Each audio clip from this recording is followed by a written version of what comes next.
In order to make the projectile analysis simpler, we resolved the initial velocity vector into two components. And in the earlier lesson, we dealt with the first step, that is, obtaining the x velocity and x displacement at a given time t.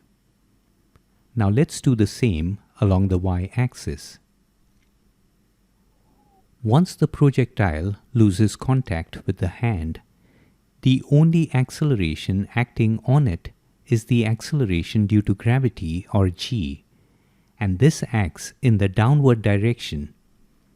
And since we are dealing only with velocities and acceleration along the y-axis in this lesson, we will have to consider this acceleration.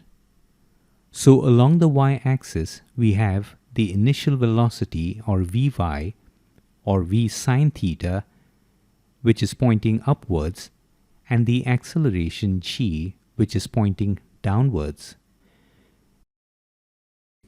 If we follow the y component of velocity, or Vy, we find that it initially decreases, goes down to 0, and then increases again on the way down in the opposite direction. And simultaneously, we can write the velocity equation along the y-axis as Vy equals v0 sine theta minus gt, with g pointing in the opposite direction to v0 sine theta.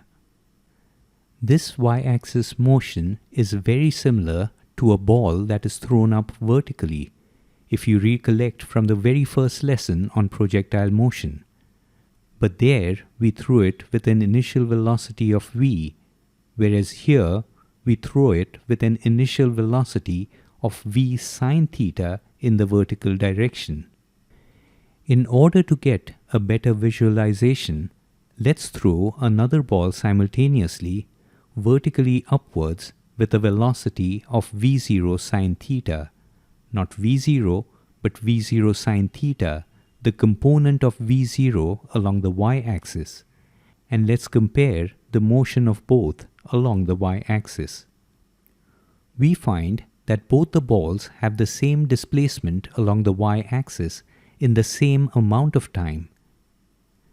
While the projectile is launched with a velocity of v0 at an angle of theta, the green ball is launched with a velocity of v0 sine theta vertically, and they both cover the same y displacement in the same amount of time. Let's look at it in different positions along the path as the projectile moves upwards. The y velocity component reduces as the initial velocity and the accelerations are in opposite directions. At the very top, you can see that Vy reduces down to 0, very much like a ball which was thrown vertically upwards. And then, on its way down, Vy starts increasing again. This is because now the velocity and g, the acceleration, are both in the same direction. So this is exactly what happens to the green ball when it is thrown up. And you can see from the green reference dotted line that the y displacements are always identical.